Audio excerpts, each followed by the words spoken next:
I apologize, I was speaking this whole time. Anyway, I want to say thank you again to Larry for providing us that overview of the milestones of regulations throughout the years, how they've impacted our work, and and how we can do better or learn from your experience on strengthening our own careers by just being kind to people and finding out ways of being effective.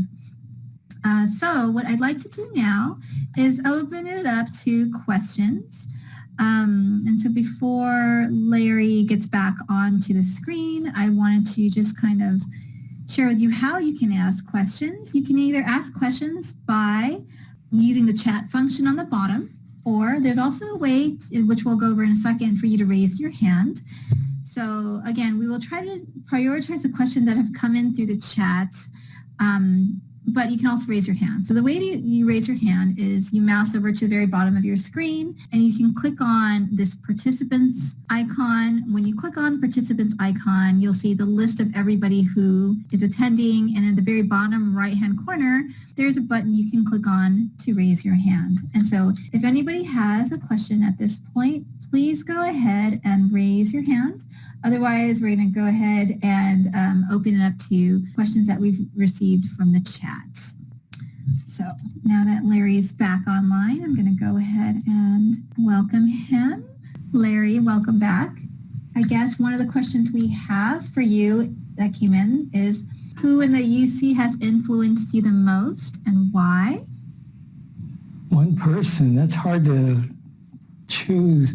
I would say on how I manage people, when my first contact with UCSF was working under Eugene Lau. This is management style, and he kind of made work kind of fun to be with and all that. So Eugene, he had a big influence on me then. And also it's kind of funny, when I first went to work at UCSF, they were always mixing us up. They mixed me up with Eugene and mixed Eugene up for me. So I'd be in a meeting and they'd say, "Hey, Eugene." I said, "No, I'm not Eugene, I'm Larry." Yes. Okay. Very good. Thank you, Larry. We have another question that came in from Doug Harvey. Any words of wisdom that you have going forward other than you've already shared? So that's from Doug. Well, other than words of wisdom, again, it's just working with the people that you deal with, and sometimes, especially the real bad, when you run into real bad issues, still try to be constructive when you work with them. They might have made small steps when they're trying to correct it, but it's still a step. So what you have to do is, even though there's a lot more to do, is still praise your customers in terms of making the effort, and you just take it bit by bit by bit. That's really important in all that, because you start to be overly critical, they're just going to shut you out, and you're going to have someone who's not going to be cooperative. Thank you for that.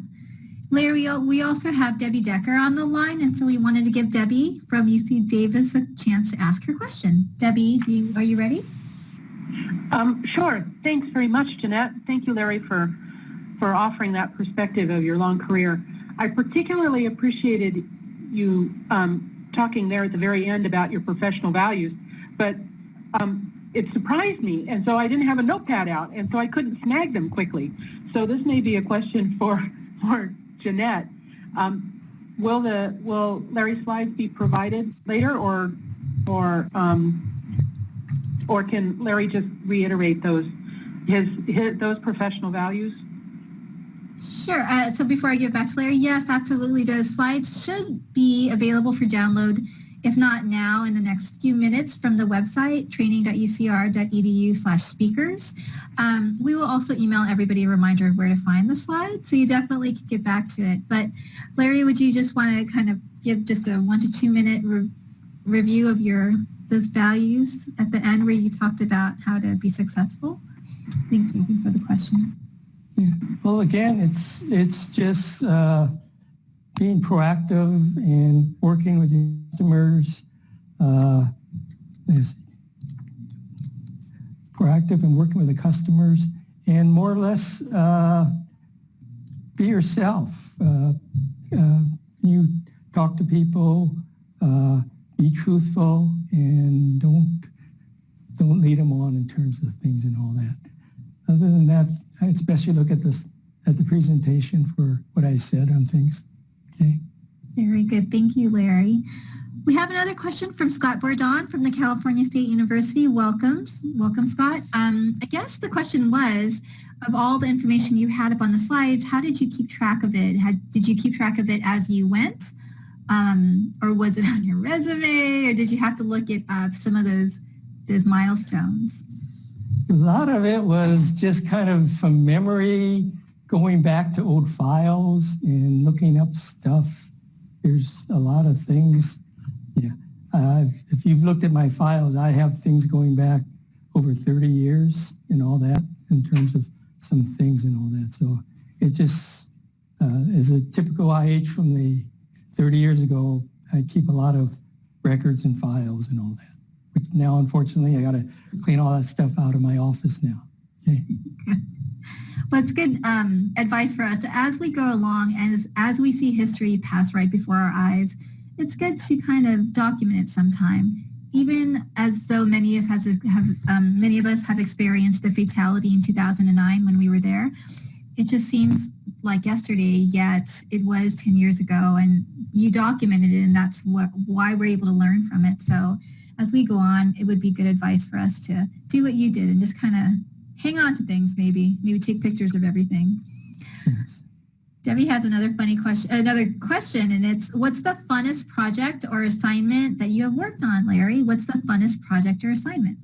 The funnest one? Oh, let me think about that. I kind of enjoyed working on that fume hood variance project. It was kind of a very interesting thing to get involved there.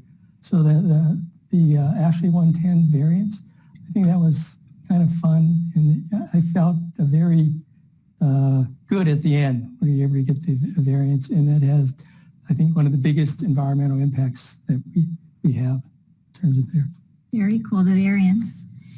At this point, I do have a question coming in from Imka. Imka, I'm going to go ahead and unmute you, and I'd like you to ask your question because I think it's pretty relevant about the travel. Imka, would you like to ask the question again? Sure.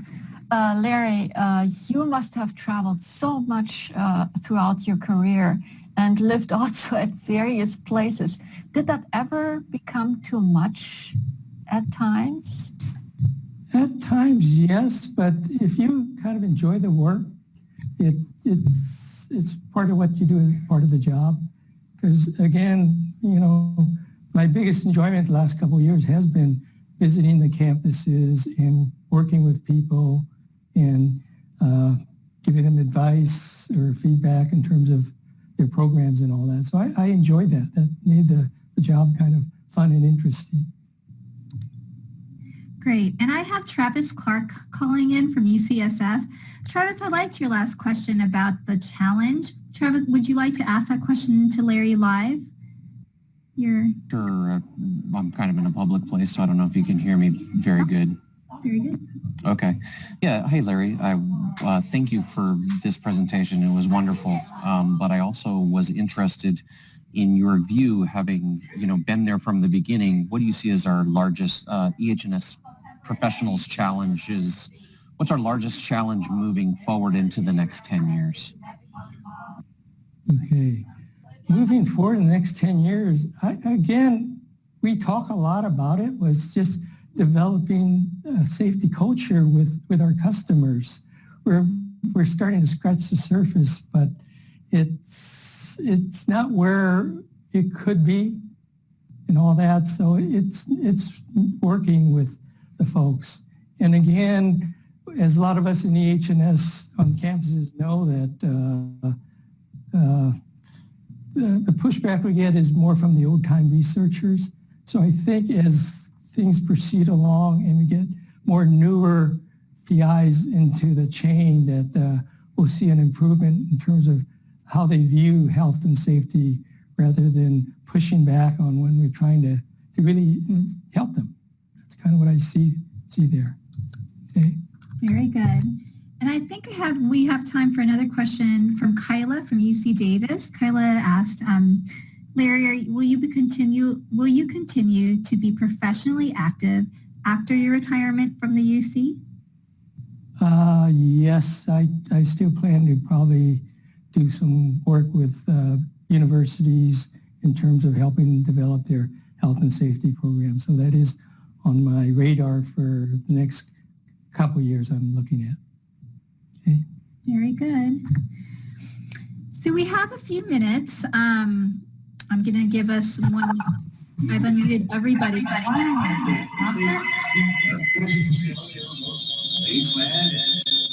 So I'm going to ask, does anybody have any last words to share with Larry? Ladies over there. There's no media there. Just just sort of unseemly kind of crowd. And does anybody have any more last minute things they wanted to share? Go ahead. You have a moment to ask now. This is a chance to make construction and we also impacted between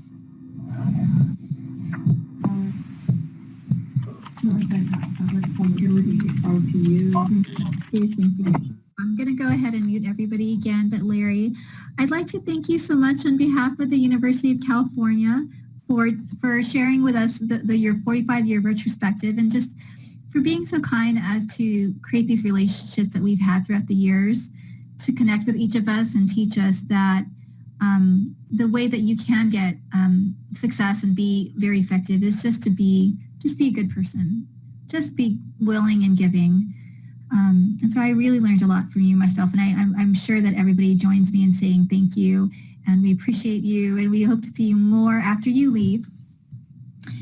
So that being said, we're going to go ahead and finish up this event, although somebody did ask a baseball question, and maybe I'll leave you at that as a last question. How many A's games will you attend next season? Somebody asked. My target would probably be 25 games next year. 25 okay. Baseball games. Okay. Lots of stuff to do for you in the next year. So thank you, Larry. And so for the rest of us remaining, we appreciate you attending today's event, and you will receive a link to evaluate today's webinar, and we will give you a chance to continue to ask Larry questions.